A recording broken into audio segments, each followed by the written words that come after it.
Chemical. तो इस video में आज हम सीखेंगे chemical reaction, chemical equation and balance chemical equations.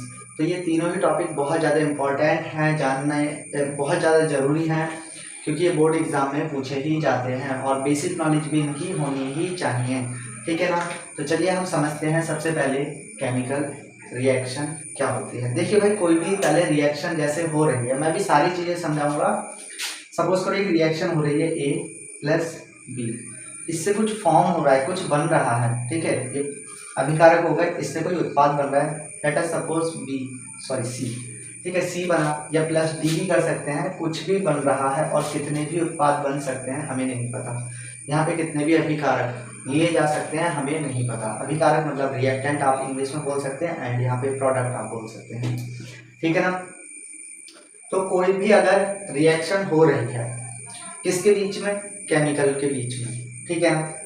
तो अगर यहाँ पे रिएक्टेंट मिल करके कोई न्यू सब्सटेंस को फॉर्म करते हैं, कोई नया उत्पाद बना देते हैं, कोई नई चीज बना देते हैं, तो ऐसी रिएक्शंस को, ठीक है ना, केमिकल्स के बीच में हो रही है, तो ऐसी रिएक्शंस को हम बोलते हैं केमिकल रिएक्शन, ठीक है। आई होप कि आपको पूरा डाउट क्लियर हो गया होगा कि केमिकल रिएक्शंस क्या होती है। किन्हीं भी दो केमिकल्स के बीच में, रसायन के बीच में होने वाली अभिक्रिया या किन्हीं भी दो अभिकारकों के बीच में होने वाली अभिक्रिया के दौरान अगर कोई भी अलग उत्पाद बनता है, कोई डिफरेंस सब्सटेंस फॉर्म होता है, तो ऐसी रिएक्शन को हम बोलते हैं केमिकल रिएक्शन, ठीक है ना। चलिए अब हम पढ़ते हैं केमिकल इक्वेशन क्या होती है, ठीक है। जैसे मैं सोच लेता हूँ भाई, पहले मैं एक केमिकल रिएक्शन का एक एग्जांपल लिख देता हूँ, ठीक है ना।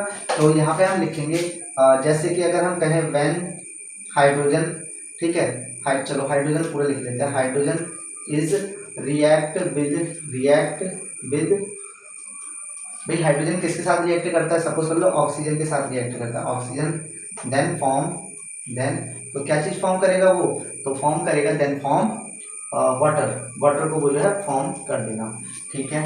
क्या हम समझे कि भाई अगर हाइड्रोजन जो है वो रिएक्शन करता है ऑक्सीजन के साथ, तो वो वाटर को फॉर्म करेगा। मतलब हाइड्रोजन गैस ली हमने H2 और इसकी जो है ऑक्सीजन से हमने रिएक्शन करा दी, तो ये क्या फॉर्म करेगा भाई, ये फॉर्म करेगा वाटर। सॉरी, मैं इधर एक चीज, यहाँ पे हमने हाइड्रोजन लिया, हाइड्रोजन जो है हाइड्रोजन रिएक्ट कर रहा है, मतलब प्लस मतलब रिएक्ट कर रहा है किससे, ऑक्सीजन से, ऑक्सीजन देन ये फॉर्म क्या करेगा, वाटर को ये फॉर्म कर देगा, ठीक है। तो इतना क्लियर हो गया होगा, ठीक है ना। अब हम पढ़ते हैं केमिकल इक्वेशंस क्या होती हैं, ठीक है ना। तो केमिकल इक्वेशंस ये इन्हें कहते हैं रासायनिक अभिक्रियाएं, किन्हें कहते हैं रासायनिक अभिक्रियाएं, कि किसी भी रिएक्शन में, किसी भी केमिकल रिएक्शन में, किसी भी रासायनिक अभिक्रिया में होने वाली अभिक्रियाओं को उनके जैसे पदार्थ लिए गए अभिकारक, इनके सूत्रों द्वारा दिखाना, ठीक है ना। इनका जो फॉर्मूला होता है उसके थ्रू दिखाना, ठीक है ना। केमिकल फॉर्मूले को शो करना। इस फॉर्म में अगर कोई केमिकल रिएक्शन लिखी जाती है तो उसे हम बोलते हैं केमिकल इक्वेशन, ठीक है ना। मतलब क्या कहा कि अभिकारकों के सूत्रों के द्वारा दिखाई गई और बने उत्पाद के सूत्रों के द्वारा दिखाई गई अभिक्रिया को हम केमिकल इक्वेशन मतलब रासायनिक अभिक्रिया कह देते हैं। मतलब ये हमने कहा ये हमारे पास केमिकल इक्वेशन केमिकल रिएक्शन थी ये पूरी। अगर हम इसे केमिकल इक्वेशन में कन्वर्ट कर दें तो हमें बस इसके फॉर्मूले लिखने पड़ेंगे। मतलब हाइड्रोजन का फॉर्मूला लिख दिया H2 प्लस ऑक्सीजन का फॉर्मूला लिख दिया और O2, और ये फॉर्म क्या करेगा भाई, वाटर फॉर्म करेगा। तो यहाँ पे हो गया वाटर फॉर्म, ठीक है ना। आई होप कि आपको समझ में आया होगा। अब हम पढ़ते हैं बैलेंस केमिकल इक्वेशंस क्या होती हैं, ठीक है।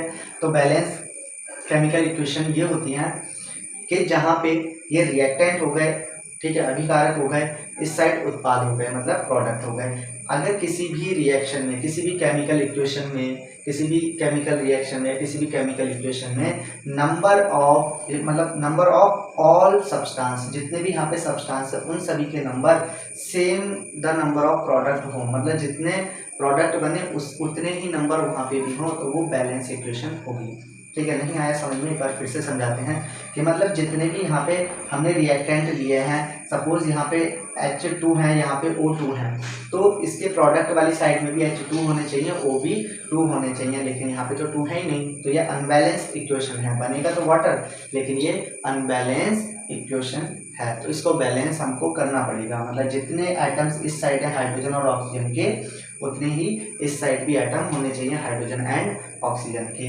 अगर ये सेम हो जाते हैं तब हम उसको बोलेंगे बैलेंस इक्वेशन, ठीक है ना। तो चलिए पहले इसको बैलेंस कर देते हैं। आई होप कि आपको ये सब कुछ तो समझ में आ गया होगा, तो मैं इसको इरेज कर देता हूँ, ठीक है। और हाँ, अगर कोई भी मिस्टेक हुई हो तो उसके लिए प्लीज सॉरी, क्योंकि यहाँ पे शोर बहुत होता है, तो इस वजह से हो सकता है कई बार जुबान फिसल जाती होगी, ठीक है ना। तो चलिए हम जो है इसको बैलेंस करते हैं। जैसे सपोज कर लीजिए भाई ये H2 हो गया प्लस OB2 हो गया, और यह वाटर फॉर्म कर रहा है, H2O फॉर्म कर रहा है। देखिए यहाँ पे वाटर है 2, ठीक है, सॉरी ऑक्सीजन है 2, ठीक है ना। ऑक्सीजन 2 लिए गई, लेकिन यहाँ तो एक ही है, तो हम ऑक्सीजन कभी भी 2 से कम नहीं ले सकते। मतलब ऑक्सीजन 2 की फॉर्म में आएगा, हाइड्रोजन भी 2 की फॉर्म में आएगा, ठीक है ना। तो हम एक काम करते हैं, हम इसको 2 से मल्टीप्लाई कर देते हैं, इधर भी 2 से मल्टीप्लाई कर देते हैं। तो देखिए यहाँ पे हाइड्रोजन कितने हो गए 2, ये मतलब 2 तो पहले थे, उसकी गुणा 2 से कर दी तो 4, ऑक्सीजन हो गए 2। यहाँ पे हाइड्रोजन हो गए 4 और ऑक्सीजन हो गए, मतलब एक पहले से उसकी 2 से गुणा कर दो 2, तो ये हो गया हमारे पास balance chemical equation. And next, जैसे हम सपोज कर लेते हैं, लेट अस सपोज मैं एक इक्वेशन लिख देता हूँ यहाँ पे, Zn रिएक्ट करता है H2SO4 सल्फ्यूरिक एसिड से, ठीक है। देन ये फॉर्म करता है, क्या चीज़ फॉर्म करेगा भाई, ये फॉर्म करता है, क्योंकि ये मोर रिएक्टिव है तो ये यहाँ पे ऐड हो जाएगा, तो ये हो जाएगा ZnSO4 and then hydrogen gas release होगी, यहाँ पे ऊपर को जाएगी, या फिर मतलब हाइड्रोजन गैस जो है अलग हो जाएगी, ठीक है। गैस है तो सिंपल सी बात है, ऊपर हवा में उड़ेगी, गैस है तो, है ना। तो अब देखते हैं भाई ये क्या ये बैलेंस इक्वेशन है। दिखने में तो बैलेंस ही लग रही है ना, है ना, दिखने में तो बैलेंस लग रही है, लेकिन जिंक एक मेटल है, ठीक है। और किसी भी रिएक्शन में मेटल्स जो होती हैं वो सिंगल नहीं ली जाएंगी, ठीक है। तो इसको बैलेंस करना पड़ेगा। दिखने में ये बैलेंस है तो इसको ऐसा नहीं कि बैलेंस छोड़ देंगे। कभी भी जिंक है वो जो भी मेटल्स होते हैं वो सिंगल नहीं ली जाती, उनके साथ 2 लगाए जाते हैं, ठीक है ना। तो यहाँ पे जिंक 2 हो गए, तो यहाँ पे भी जिंक कितने होने चाहिए भाई 2 होने चाहिए, ठीक है ना। अब यहाँ पे जिंक 2 हो गए तो SO4 भी 2 हो गए, यहाँ पे SO4 को 2 करने के लिए यहाँ पे लो भी SO4 भी 2 हो गए, ठीक है। एंड लास्ट क्या है हमारे पास, हाइड्रोजन 2 का डबल 4, लेकिन यहाँ पे 2 है तो यहाँ पे भी 2 कर दिए। अब ये बैलेंस केमिकल इक्वेशन है, ठीक है ना। तो कुछ इस तरीके से आप बैलेंस इक्वेशन कर सकते हैं। आपके लिए एक होमवर्क मैं दे देता हूँ आपके लिए, ठीक है। ZnSO4 ही है, ZnSO4, चलिए यहाँ पे एक काम करते हैं, CuSO4 प्लस Zn ले लिया है, एंड यहाँ पे हमारे पास बन जाता है ZnSO4 प्लस Cu, ठीक है ना। इसको आपको बैलेंस करके दिखाना है। सिमिलर इससे है, जिनके ज़्यादा रिएक्टिव होता है कॉपर से, तो आप इसको करके दिखाएंगे, ये आपके लिए प्रैक्टिस है, ठीक है। आप इसकी प्रैक्टिस करेंगे, और अगर वीडियो अच्छी लगी तो प्लीज़ लाइक कर देना एंड चैनल को सब्सक्राइब कर दो। Thank you and thanks for